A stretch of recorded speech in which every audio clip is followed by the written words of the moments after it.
নমস্কার বন্ধুরা, নলেজ কাল্টিভেটারে স্বাগত।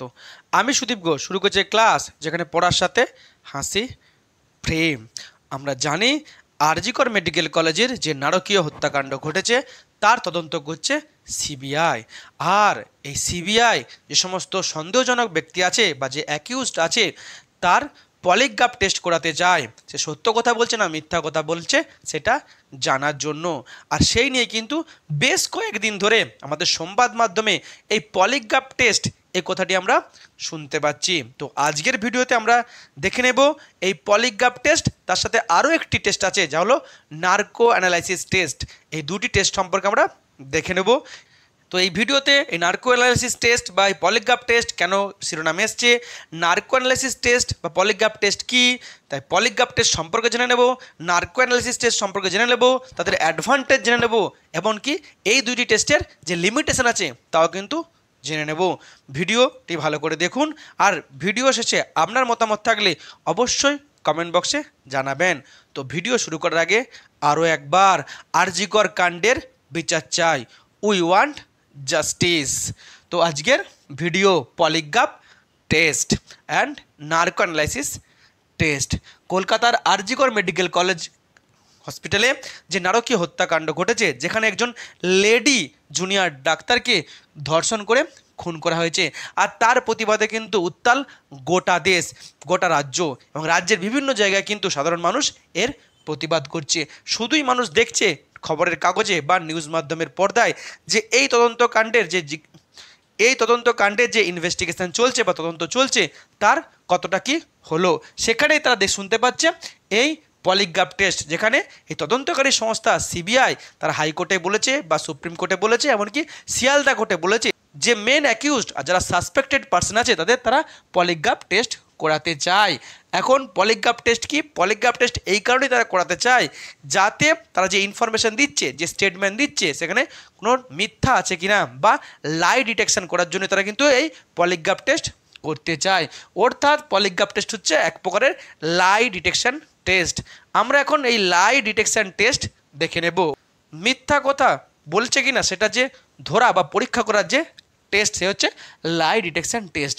এমন কি কোনো যন্ত্র আছে যে ম্যাজিক যন্ত্র, যে সঙ্গে সঙ্গে বলে দিবে এ মিথ্যা কথা বলছে না সত্য কথা বলছে? সেরকম কি সত্যি আছে যেটাকে আমরা লাই ডিটেকশন বলছি? সেটা এখন দেখব। না, এটা কোনো ম্যাজিক নয় যে কারো সামনে ধরলেই বা কারো গায়ে দিলেই বোঝা যাবে যে এ সত্য কথা বলছে বা মিথ্যা কথা বলছে। এটা হচ্ছে এক ধরনের মেডিকেল টেস্ট এবং উন্নত প্রযুক্তির মেডিকেল টেস্ট, যেটাকে বলা হয় লাই ডিটেকশন টেস্ট। যখন যে তদন্তকারী সংস্থা বা যে ইনভেস্টিগেশন এজেন্সি আছে, সে যখন যে সাসপেক্ট মেন যে সন্দেহভাজন ব্যক্তি আর যে মেন অ্যাকিউজড ব্যক্তি বা অভিযুক্ত ব্যক্তি তাদেরকে যখন জিজ্ঞাসাবাদ করে, তখন তারা দেখে যে অভিযুক্ত ব্যক্তি সে দুই রকমের স্টেটমেন্ট দিচ্ছে। একবার সে মনে হচ্ছে সত্য কথা বলছে, একবার সে মিথ্যা কথা বলছে। আবার যখন এই সাসপেক্টেড যে সমস্ত ব্যক্তিগুলো আছে, যে সন্দেহজনক ব্যক্তিগুলো আছে বা যাদেরকে সন্দেহভাজন ব্যক্তি বলছি, তাদের একের অপরকে যখন জিজ্ঞাসাবাদ করা হচ্ছে, তখন দেখা দিচ্ছে যে একজন যা কথা বলছে অন্যজন তার উল্টো কথা বলছে। অর্থাৎ নিজেদের মধ্যে একটা কন্ট্রাস্ট তৈরি হচ্ছে। অর্থাৎ যে মেন অ্যাকিউজড ব্যক্তি তার দুই ধরনের কথাবার্তা, যে একটা দুই ধরনের কথাবার্তার মধ্যে যে একটা কনফিউশন তৈরি হচ্ছে, যে পার্থক্য তৈরি হচ্ছে, এমনকি যে সমস্ত সাসপেক্ট ব্যক্তিগুলো আছে বা যে সমস্ত সন্দেহভাজন ব্যক্তিগুলো আছে, তাদেরও দেখা যাচ্ছে যে একজনের অন্যজনের থেকে তাদের স্টেটমেন্ট আলাদা হয়ে যাচ্ছে, কনফিউজিং হয়ে যাচ্ছে। একটা স্টেটমেন্ট আর অন্য স্টেটমেন্ট কিন্তু কন্ট্রারি দেখা দিচ্ছে, এই পার্থক্য দেখা দিচ্ছে। এই কনফিউশন বা এই পার্থক্যের মধ্যে যখন এই ইনভেস্টিগেটিং এজেন্সি পড়ে যায়, তারা বুঝে উঠতে পারে না কোনটা সত্য কোনটা মিথ্যা। তাই কে সত্য বলছে বা কোন স্টেটমেন্টটা সত্য আর কোন স্টেটমেন্টটা মিথ্যা বা কে মিথ্যা কথা বলছে, সেটাকে কনফার্ম করার জন্য, সেটাকে জানার জন্য কিন্তু তারা এই লাই ডিটেকশন টেস্টে যায়, শুধুমাত্র কোন ইনফরমেশন সত্য আর কোন ইনফরমেশন মিথ্যা সেটা কনফার্ম করার জন্য। আর এই লাই ডিটেকশন টেস্ট কিন্তু অনেক রকমের আছে। তার মধ্যে যে দুটো গুরুত্বপূর্ণ টেস্ট, সেটা হচ্ছে একটা পলিগ্রাফ টেস্ট আর একটা হচ্ছে নার্কো অ্যানালাইসিস টেস্ট। এখন আমরা দেখব এই পলিগ্রাফ টেস্ট নিয়ে। তাহলে পলিগ্রাফ টেস্ট হচ্ছে এক প্রকারের লাই ডিটেকশন টেস্ট। প্রথম কে ব্যবহার করেছিলেন বা প্রথম কে এটাকে ব্যবহার করেছিলেন বা আবিষ্কার করেছিলেন, তিনি হলেন সিজেরো ল্যাম্ব্রোসো। ইনি ইটালির একজন মানসতাত্ত্বিকবিদ বা যিনি সাইকিয়াট্রিস্ট, যিনি সাইকোলজি নিয়ে কাজ করেন। এবং তিনি এই মানুষ যখন কথা বলে তার সময় যে মানুষের মেন্টাল একটা ফিজিক্যাল যে পরিবর্তন হয়, তার উপরে তিনি অ্যানালাইসিস করে এই পলিগ্রাফ টেস্টকে প্রথম তিনি তৈরি করেছিলেন বা তিনি আবিষ্কার করেছিলেন। মেনলি পলিগ্রাফ টেস্ট হচ্ছে সাইকোসোমাটিক একটা ইন্টারাকশান, অর্থাৎ সাইকো মানে মাইন্ড আর সোমাটিক মানে হচ্ছে আমাদের বডি। আমাদের মাইন্ড যখন কাজ করে, আমাদের মন যখন কাজ করে, আমরা যখন কথা বলি মনের দ্বারা বা ব্রেনের দ্বারা, তখন যে আমরা কী ভেবে কথা বলছি বা কেমনভাবে কথা বলছি সেটা কিন্তু আমাদের শরীরকে একটা এফেক্ট করায়। আর সেটাই হচ্ছে গুরুত্বপূর্ণ এই পলিগ্রাফ টেস্টে। সাধারণত যখন আমরা সত্য কথা বলি আমরা বলি যে কি আমি সত্য কথা বলছি, আমার ভয় কিসের, মানে আমরা খুব ক্যাজুয়ালি বলি যখন সত্য কথা বলি। কিন্তু আমরা দেখেছি যখন আমরা মিথ্যা কথা বলি তাদের কিন্তু তখন কিন্তু আমাদের শরীরে একাধিক পরিবর্তন হয়, আমাদের ব্রেনকে কাজ করতে হয়, সাজাতে হয়, ঠিক গুছিয়ে বলতে হয়। গুছিয়ে না বললে একটা সমস্যা হয়ে যায়, ধরা পড়ার একটা সমস্যা থাকে, বা আগামী দিনে যদি ধরা পড়ে যায় তাহলে একটা যে আমার ক্ষতি হবে, আমার বিরুদ্ধে একটা অভিযোগ হবে, তারও কিন্তু একটা ভয় থাকে। আর এই যে উত্তেজনা, এই ভয়ের জন্যই যখন আমরা মিথ্যা কথা বলি তখন কিন্তু আমাদের শরীরে একাধিক পরিবর্তন হয়, আর সেটাকেই কাজে লাগানো হয় এখানে আমাদের এই পলিগ্রাফ টেস্টে। মেনলি বলেই দিলাম যে আমাদের মাইন্ড থেকে বডিতে যেটা রেসপন্স দেখা যায় সেটা কিন্তু এখানে টেস্ট করা হয়। যখন আমরা মাইন্ড, আমাদের মন চিন্তা করে যখন কথা বলে তখন কিন্তু আমাদের ফিজিক্যালে অর্থাৎ আমাদের বডিতে বিভিন্ন কিন্তু পরিবর্তন দেখা যায়, বা বডিতে কিন্তু একাধিক রেসপন্স দেখা যায়। যেমন কী কী রেসপন্স দেখা যায়? মেনলি যখন আমরা মিথ্যা কথা বলি তখন আমাদের কিন্তু যে শ্বাস প্রশ্বাস হচ্ছে, দ্রুত শ্বাস প্রশ্বাস পড়তে থাকে, অর্থাৎ ব্রিদিং কিন্তু রেট পরিবর্তন হয়। আবার আমাদের যে হার্টবিট, সেই হার্টবিটে কিন্তু রেট পরিবর্তন হয়ে যায়। আমাদের যে পালস রেট আছে, পালস রেট কিন্তু সেই উত্তেজনায়, সেই ভয়ে পরিবর্তন হয়ে যায়। অন্যদিকে আমাদের শরীর থেকে অনেক সময় ঘাম দিতে শুরু করে, এবং ঘাম যত আমরা চিন্তা করব, যত আমরা টেনশনে থাকবো, যত উত্তেজনায় থাকবো, ঘামের যে লবণ তার কিন্তু ঘনত্ব বাড়তে থাকে। তার সাথে আর কি হয়, তার সাথে আমাদের হাত ও পায়ের মধ্যে একটা হালকা মুভমেন্ট হতে থাকে। এমনকি আমাদের যে হার্টবিট তাও কিন্তু একটা দ্রুত বাড়তে থাকে, এমনকি ব্লাড প্রেশার কিন্তু বেড়ে যায়। আর এই সমস্ত যে পরিবর্তনগুলো হয়, এই পরিবর্তনগুলোকে বিভিন্ন ডিভাইসের মাধ্যমে মাপা হয় এবং তার রেটটাকে দেখা হয়, সেই রেটটাকে দেখে নির্ণয় করা হয় যে সে মিথ্যা কথা বলছে না সে সত্য কথা বলছে। মেনলি এই টেস্ট শুরু করার আগে যার শরীরে এই টেস্ট করা হবে তার শরীরে বিভিন্ন ডিভাইস লাগানো হয়।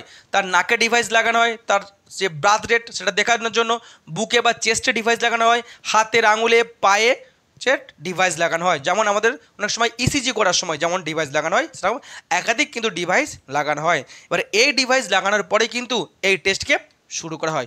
প্রথমে তাকে খুব সাধারণ কোশ্চেন করা হয়, খুব সহজ কোশ্চেন করা হয়, খুব নর্মাল কোশ্চেন করা হয় তার নিজের সম্পর্কে, তার নাম কি, তার বাবার নাম কি, সে কোথায় থাকে, যেগুলো সে কিন্তু খুব ইজিলি বলতে পারে, একটা সাধারণ মানুষ খুব ইজিলি বলতে পারে। তখন কিন্তু বডিতে, ব্রেনে অতটা চাপ পড়ে না, তখন কিন্তু তার শরীরে অতটা রেসপন্স দেখা যায় না। তাই যখন এই নর্মাল কোশ্চেনে সে অ্যান্সার দিচ্ছে তখন তার এই সমস্ত যে রেটগুলো, সেই রেটগুলো কী পার্ট দিচ্ছে সেটাকে প্রথমে মেপে দেখা হয়। সাধারণত এই সময় নর্মাল পার্টই দেয়। এরপরে কিন্তু আস্তে আস্তে তাকে যে অপরাধ সম্পর্কিত তাকে কোশ্চেন জিজ্ঞাসাবাদ করা হয়। আর প্রথমের দিকে কিন্তু এই ক্রাইম সম্পর্কে খুব সহজ কোশ্চেন করা হয়, এবং যত সময় যায় তত কিন্তু তার এই ক্রাইম সম্পর্কে জটিল জটিল কোশ্চেন তাকে করা হয়। আর যত কোশ্চেন করা হবে তত তার ব্রেনে চাপ পড়বে, সে মিথ্যা কথা বলার সময় তাকে সাজাতে হবে, ব্রেনকে কাজ করাতে হবে, আর তার মনের মধ্যে একটা উত্তেজনা থাকবে, ভয় থাকবে। তার জন্যই কিন্তু তার এই সমস্ত যে মেজারমেন্টগুলো, হার্টবিট, তার বিপি বা পালস রেট, এগুলোকে তখনও টেস্ট করা হয় বা মেজারমেন্ট করা হয়। তারপরেই নর্মাল যখন প্রশ্ন করা হয়েছিল তার যে রেট ছিল, আর যখন এই যে ক্রাইম সম্পর্কে জটিল কোশ্চেন করা হচ্ছে তার যে রেট, এই মেজারমেন্ট দুটোকে যখন কম্পেয়ার করা হয় তখনই কিন্তু বোঝা যায় যে সে কোনটা সত্য কথা বলছে, কোনটা মিথ্যা কথা বলছে। আর এটাকে কাজে লাগিয়ে কিন্তু এই পলিগ্রাফ টেস্ট করা হয়, এবং তদন্তকারী সংস্থা তারা কিন্তু নিশ্চিত হয়ে যায় সে কোনগুলো সত্য কথা বলছে এবং কোন ব্যক্তি মিথ্যা কথা বলছে। এ হলো পলিগ্রাফ টেস্ট। এরপরে আরও একটি টেস্ট আছে যেটা হচ্ছে নার্কো অ্যানালাইসিস টেস্ট। মনে রাখতে হবে নার্কো অ্যানালাইসিস টেস্ট কিন্তু টাফেস্ট টেস্ট আর একটু জটিল, এবং এটা কিন্তু এই পলিগ্রাফ টেস্টের থেকে মোর এফেক্টিভ। অনেক সময় পলিগ্রাফ টেস্টেও কিন্তু ধরা যায় না যে অপরাধী বা যে সন্দেহভাজন ব্যক্তি আছে সে কতটা সত্য কথা বলছে না মিথ্যা কথা বলছে। তার জন্য কিন্তু যা হয় এই নার্কো অ্যানালাইসিস টেস্ট। এখন নার্কো মানে বুঝতে পারছি মাদক, অর্থাৎ মাদক শরীরে ইনজেক্ট করে এই টেস্টকে করানো হয়। মেনলি যে মাদকটা দেওয়া হয়, যে নার্কো এলিমেন্টটা দেওয়া হয় তার নাম হচ্ছে সোডিয়াম পেন্টাথাল। সোডিয়াম পেন্টাথাল যে ব্যক্তির এই টেস্ট করা হবে তার শরীরে কিন্তু ইনজেক্ট করা হয় বা ইনজেকশন দেওয়া হয়। তারপরে তার ব্রেনকে কিন্তু কন্ট্রোল করা হয় এবং সে কিন্তু একটা হাফ স্লিপ স্টেটে চলে যায়, অর্থাৎ অর্ধেকটা ঘুমিয়ে থাকে অর্ধেকটা জেগে থাকে, একটা হাফ স্লিপ স্টেটে চলে যায়। এবং এই যে নার্কোটিক ওষুধটা তার শরীরে দেওয়া হলো বা ইনজেকশনটা তার শরীরে দেওয়া হলো, তার ফলে সে এমন একটা স্টেজে চলে যাবে যেখানে তার ব্রেন ট্রান্সফর্ম হয়ে যাবে নিউট্রাল স্টেজে, অর্থাৎ তার ব্রেন হয়ে যাবে নিরপেক্ষ, অর্থাৎ ব্রেন অন্য কিছু ভাবতে পারবে না। মিথ্যা কথা বলার জন্য যে ভাবতে হয়, যে ব্রেনটাকে কাজে লাগাতে হয়, সেটা কিন্তু ব্রেন আর করতে পারবে না। অর্থাৎ ব্রেনের যে আলাদা কাজটা থাকবে, যে ফাংশনটা থাকবে, সেই ফাংশনটা কিন্তু আর হবে না। ব্রেনটা কিন্তু নিরপেক্ষ স্টেজ বা নিউট্রাল স্টেজে চলে যাবে। তারপরে সে মিথ্যা কথা বলতে গেলে যা তার এলিমেন্ট লাগে, যা সাজাতে হয়, যে গল্প বানাতে হয়, সেই ইমাজিনারি গল্প কিন্তু সে বানাতে পারবে না। তারপরে ধরে নেওয়া হয় যে সে ওই অবস্থায় যে কথাগুলো বলছে সেগুলো তার সত্য কথা বা ট্রুথ হিসাবে ধরে নেওয়া হয়। এবং এই পলিগ্রাফ টেস্ট আর এই নার্কো অ্যানালাইসিস টেস্ট কিন্তু কী করা হয়, তাদের তদন্ততে কাজে লাগানো হয় যে সে সত্য কথা বলছে না মিথ্যা কথা বলছে। এখন এই যে লাই ডিটেকশন টেস্ট অর্থাৎ পলিগ্রাফ টেস্ট বা এখানে নার্কো অ্যানালাইসিস টেস্ট, তার অ্যাডভান্টেজ কি? অ্যাডভান্টেজ মেনলি হচ্ছে ইনভেস্টিগেশনের স্বার্থে। যখন তদন্তকারী সংস্থা বুঝতে পারে না, তারা কিন্তু এই কোনো বিরাট বড় যে অপরাধ, সেই অপরাধের তদন্তর ক্লু খুঁজতে এই লাই ডিটেকশন টেস্ট করতে পারে। তবে এই যে লাই ডিটেকশন টেস্ট আছে, এর কিন্তু অনেক লিমিটেশন আছে, অনেক কিন্তু সীমাবদ্ধতা আছে। মেনলি প্রথম যে সীমাবদ্ধতা, এই লাই ডিটেকশন টেস্ট বা এই পলিগ্রাফ টেস্ট বা নার্কো অ্যানালাইসিস টেস্ট সবসময় কিন্তু 100% সাকসেসফুল রেজাল্ট দেয় না। অর্থাৎ এখানে কিন্তু আমরা 100% শিওর হতে পারবোই না যে এই টেস্টের পরে যে সে বলছে সেগুলো সত্য কথা বলছে না স্যার মিথ্যা কথা বলছে। তবে তাহলে কেন করা হয়? কিন্তু এই টেস্টে যখন করা হয় তখন অপরাধী যে কথাগুলো বলে তা মেনলি তার যে সিওরিটি সেটা 80 থেকে 90% ধরে নেওয়া হয়। অর্থাৎ পুরোপুরি 100% না হলেও এর কিন্তু সাকসেসফুল রেট বা যে সিওরিটি রেট তা হলো 80 থেকে 90%। খুব কম সংখ্যক মানুষ আছে, 2-4 জন, ভেরি ফিউ, যাদের ক্ষেত্রে কিন্তু এই টেস্ট কিন্তু কাজ করে না। কারণ তারা কিন্তু মিথ্যা কথা বলাই এক্সপার্ট। তারা অতীত থেকে নিজেদের মাইন্ডকে এমনভাবে ট্রেন্ড করে, প্র্যাকটিস করতে করতে অভ্যাস হয়ে যায়, মানে মাইন্ড এমনভাবে প্রশিক্ষিত হয়ে যায় যে যখন তারা মিথ্যা কথা বলে তারা ইজিলি ক্যাজুয়ালি মিথ্যা কথা বলতে পারে, কোনো ব্রেনকে বেশি প্রেশার না দিয়েই। আমরা এরকম দেখেছি, আমাদের মধ্যে অনেকেই আছে তারা এত সুন্দর সাজিয়ে মিথ্যা কথা বলতে পারে যে আমরা সবসময় বিশ্বাস করে নিই যে সে সত্য কথা বলছে।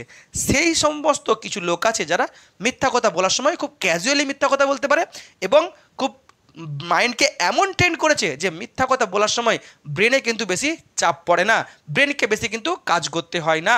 আর তার ফলে কিন্তু ব্রেন যেহেতু ইজি থাকছে, তাই ব্রেন যখন কাজ করছে না বা ব্রেনকে বেশি চাপ ফেলতে হচ্ছে না, তখন কিন্তু শরীরে তার বেশি রেসপন্স দেখা যায় না।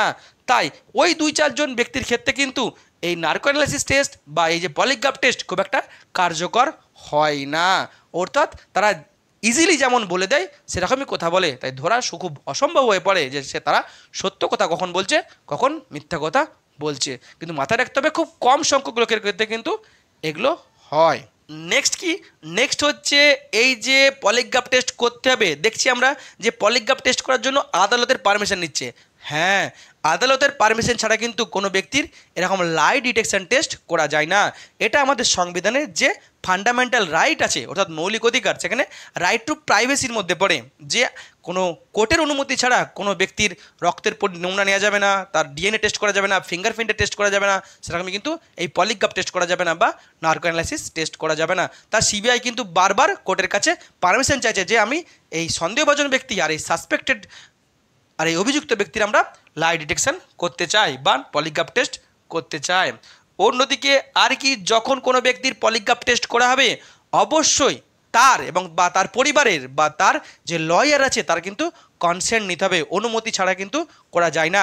এটা কিন্তু যদি অনুমতি ছাড়া করা হয় তাহলে কিন্তু এগেনস্ট হিউম্যান রাইটস অর্থাৎ মানবাধিকারের বিরোধী। এখন স্যার যে অপরাধী তার আবার মানবাধিকার কী সেটা পরের কথা, সেটা তো বিতর্কিত কথা, কিন্তু সাসপেক্টেড যে শরীরে যখন করা হচ্ছে সে তো কনফার্ম নয় সে অপরাধী, তাই তার শরীরে যখন করাবে তাহলে সে তো তার খারাপ হতে পারে, তাই কিন্তু অবশ্যই তার পরিবারের বা তার লয়ারের কনসেন্ট নিতে হবে। অন্যদিকে এই যে লাই ডিটেকশন টেস্ট করা হবে তার আগে অবশ্যই তার মেন্টাল ফিটনেস আর ফিজিক্যাল ফিটনেস সার্টিফিকেট প্রয়োজন, নাহলে কিন্তু এটা টেস্টটাও কিন্তু খুব একটা বেশি কার্যকরী হবে না, নাহলে কিন্তু বিরূপ প্রতিক্রিয়াও কিন্তু দেখা যেতে পারে। অন্যদিকে সুপ্রিম কোর্ট বলে দেওয়া হয়েছে, অন্যদিকে সুপ্রিম কোর্ট বলে দিয়েছে যখন কোনো ব্যক্তির শরীরে বা কোনো ব্যক্তির মধ্যে এই লাই ডিটেকশন টেস্ট করা হবে, সেই অবস্থায় অর্থাৎ পলিগ্রাফ টেস্ট করার সময় বা এই যে নার্কোটিক অ্যানালাইসিস টেস্ট করার সময় সে যে সমস্ত তথ্য দিবে সেই তথ্যগুলো কিন্তু যে প্রমাণ হিসাবে বা এভিডেন্স হিসাবে কিন্তু আদালতে দেওয়া যাবে না, আদালত সেটাকে অ্যাকসেপ্ট করবে না। আদালত যদি অ্যাকসেপ্ট না করে তাহলে কেন করা হচ্ছে? এখন এই লাই ডিটেকশন করার সময় যে ক্লুগুলো দিবে সেই ক্লুগুলোকে কাজে লাগিয়ে তদন্তে যে সমস্ত এভিডেন্স উদ্ধার করা যাবে সেগুলোকে কিন্তু কোর্ট অ্যাকসেপ্ট করবে, কিন্তু তার স্টেটমেন্টটা কিন্তু অ্যাকসেপ্ট করবে না। আমরা জানি যে ভারতীয় সংবিধানে আছে আমি যদি নিজে বলি আমি অপরাধী নয় তাহলে কিন্তু কোনো মতে সেটাকে অ্যাকসেপ্ট করা যায় না, অন্য কাউকে দিয়ে প্রমাণ করতে হবে যে আমি অপরাধী নয়। নেক্সট কি? নেক্সট হচ্ছে যে ব্যক্তির শরীরে এই পলিগ্রাফ টেস্ট করা হবে তার পরবর্তী ক্ষেত্রে কিন্তু তার মেন্টাল প্রবলেম হতে পারে। অন্যদিকে যে ব্যক্তির ক্ষেত্রে এই যে নার্কো অ্যানালাইসিস টেস্ট হবে তার পরবর্তী ক্ষেত্রে কিন্তু মেন্টাল প্রবলেম হতে পারে, আবার শারীরিক প্রবলেম হতে পারে, কারণ তার শরীরে কিন্তু যে নার্কোটিক ড্রাগস তা কিন্তু ইনজেক্ট করা হচ্ছে। আর আমরা জানি যে নার্কোটিক ড্রাগস কিন্তু খুবই ক্ষতিকর আমাদের শরীরের জন্য, বা আগামীতে তার নেশাও হয়ে যেতে পারে, অভ্যস্ত হয়ে যেতে পারে, এটা কিন্তু শরীরে কিন্তু তার প্রবলেম করতে পারে। এই হলো আজকের ভিডিও যেখানে আমি পলিগ্রাফ টেস্ট আর এই নার্কোটিক টেস্ট সম্পর্কে আপনাদেরকে পুরো বিষয়টি তুলে ধরলাম বা বোঝালাম। এখন আপনি কি মনে করেন যে এই পলিগ্রাফ টেস্ট বা নার্কোটিক টেস্ট করালে অপরাধীরা সত্যি কথা বলবে বা যারা মূল অপরাধী তারা শাস্তি পাবে বা তাদের নাম বেরিয়ে আসবে? আপনি যদি সেটাকে সমর্থন করেন বা তার বিরোধিতা করেন অবশ্যই কমেন্ট বক্সে জানাবেন। এই হলো আজকের ভিডিও। আর ভিডিও শেষ করার আগে আরও একবার উই ওয়ান্ট জাস্টিস ফর আরজি কর। ভিডিওটি এখানে শেষ হলো। ভিডিওটি যদি ভালো লাগে অবশ্যই লাইক, কমেন্ট, শেয়ার এবং চ্যানেলটি সাবস্ক্রাইব করতে ভুলবেন না। আবার দেখা হবে নতুন একটি ভিডিওতে, ততক্ষণ পড়তে থাকো, হাসতে থাকো।